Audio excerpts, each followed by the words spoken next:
안녕하십니까, 박병우입니다.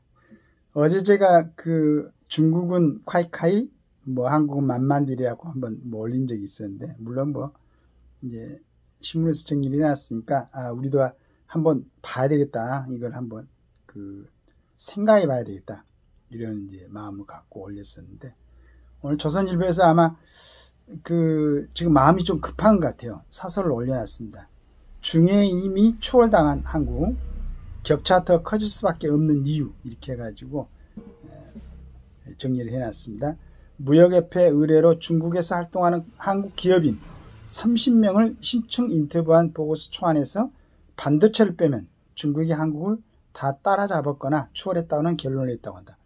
한국이 중국보다 경쟁력 있는 산업은 10% 뿐이라는 진단도 나왔다. 중국이 미국의 강력한 견제에도 놀라운 속도로 발전하며 이제 질에서도 한국을 능가했다는 것이다. 중국 산업의 성공은 속도로 요약된다. 과거 한국이 빨리빨리 중국이 만만디라고 있다면 이제는 완전히 정반대가 있다.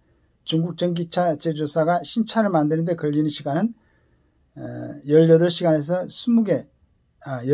18에서 20개월이고 중국 브랜드의 평균 출시 기간은 1.6년으로 비중국 브랜드보다 2-3년 빠르다고 한다.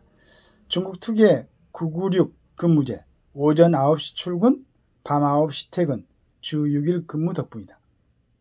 과거 한국이 했던 성공 방정식을 이제는 중국이 실행에 옮기고 있다. 한국경제부처 차관 출신은 최근 중국 방문해서 우리는 회사에서 지시하면 관련 직원 전원이 며칠 밤을 새우는 정도는 기본이라는 중국 기업 임원 말에 충격을 받았다고 한다. 세계에서 가장 강력한 주 52시간 근무 규제에 묶여 저녁만 되면 영국 외활 부서의 불이 꺼지는 우리 상황과는 너무 달랐기 때문이다. 참 그게 너무 경직되어 있죠. 우리나라의 제도는. 그러니까 이런 부분은 갖다가 회사의 유행에 따라서 정말로 정시에 출근하고 정시에 퇴근하는 회사가 필요하고 어떤 회사는 진짜 개인의 어떤 아이디어라든가 이런 부분은 꼭 그렇게 정시에 출근하고 정시에 퇴근하는 이런 회사에서는 또 맞지 않을 수도 있죠. 그러면 그 회사가 추구하는 형태에 자유스럽게 그런 걸 좀 놔둬야 되는데 너무 우리나라는 그냥 그걸 갖다가 억지로 묶어놓은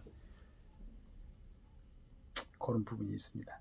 중국의 경제 성장률이 4에서 5%대로 둔화했지만 당장의 내수 진작보다 과학기술 혁신에 더 우선순위를 두고 있다. 그 덕에 조선, 화학, 철강 등 전통 제조업은 물론이고 우주항공, 자율주행, 드론 등에서도 비약적 발전을 이루고 있다. 한국은 기술을 개발하고도 규제에 묶여 상용화를 못하지만 중국은 정부가 법과 제도를 만들어 상용화를 적극 지원한다.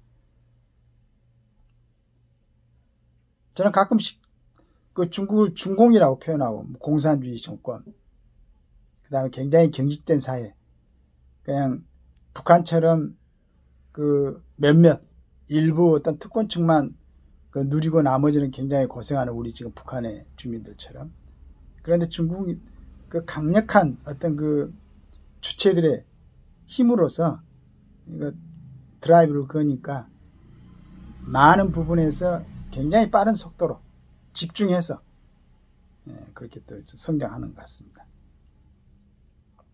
중국 정부는 드론 택시, 드론 택배, 도심 항공교통 등도 전폭 지원하며 세계 첫 첨단을 달리고 있다. 중국은 전세계 드론 시장의 매출 70% 이상을 석권하고 있다.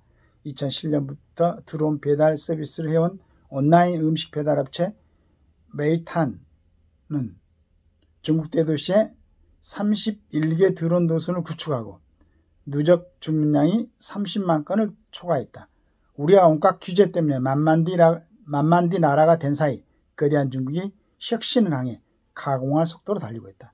이런 현실을 제대로 인식하기라도 해야 된다. 우리나라는 그냥 중대사업재해법, 노란봉투법 이러면서 계속 기업들이 활동하는데 기업들이 활동한 것뿐만 아니죠. 전번에 보니까 송전성 그러니까 저쪽 동해안 쪽에서 만들어지는 전기를 갖다 수도권으로 가져오는데 그걸 세우지 못해가지고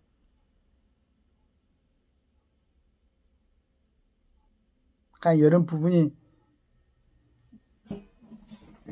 너무 비효율적이고 비현실적. 뭐 언제 무슨 터널, 중요한 터널 뜨는데 뭐 도룡령인가 뭐 때문에도 못 뚫고 그랬지 않습니까?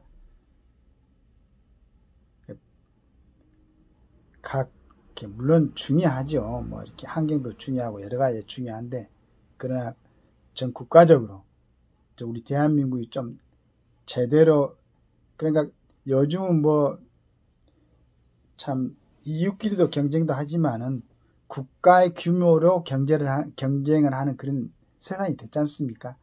그걸 지금까지 잘해 와가지고 우리 여러 가지 조건 속에서 대한민국이 경제 뭐 10위 대국이 되고 여러 부분에서 그래도 전 세계적으로 인정받는 그런 이제 물건을 만들어낸 나라가 되고 이렇게 됐는데, 온갖 그냥 그 규제 같은 걸 들이대가지고 여기서 나오는 것처럼 이렇게 묶어버리니, 중국 같은 데는 그 큰 나라가 그 힘으로 필요한 부분에 전폭적으로 지원해가지고 최첨단으로 가고 있잖아요. 인류로 세계에서. 오로지 그냥 그 많은 사람들, 어떤 사람들, 대중의 우리 국민들이 어떤 시각으로 보고 있는지 그걸 좀 좋은 예를 써가지고 좋은 쪽으로 좀 이렇게 시각을 선도할 수 있고, 그래서 그런 생각들이 모여가지고 좀 전체적으로 잘 살 수 있는 이런 나라를 생각하는 게 아니고, 어떻게 하는지 내가 내 자리를 유지하는데, 우리 당이 자리를 유지하는데 내가 잘못을 저질렀어도 감옥에 가지 않는데, 이런 부분에만 막 그냥 온 나라의 가장 스스로들 참 잘났다고 생각하는 정치인들, 힘있다고 생각하는 정치인들, 자기만이 대한민국을 위해서 일을 해야 된다는 이 정치인들의 생각을 갖다 그쪽으로 모아놨으니 친구같아도 이제 추월 당해가지고 이런 부분까지. 우리 조선일보가 요즘 많은 이 부분을 일깨워주고 있는데, 여러분 한 번씩 하지 말고 좀 지속적으로 글을 써가지고 국민들이 좀, 많은 국민들이 자각하고, 그래서 그런 시각으로 정치인들을 좀 보고 이 사람들한테도 좀 회초리를 들고 평가를 해가지고 많은 특혜를 누리고 그러한 권력을 갖고 하는 사람들이 진짜로 진심으로 국가를 위하고 국민을 위하는 정치를 할 수 있도록 그렇게 지속적으로 좀 이런 내용들을 갖다가 얘기를 해가지고 국민들이 한 사람 한 사람 자각할 수 있도록 그런 역할을 하시기를 기대합니다.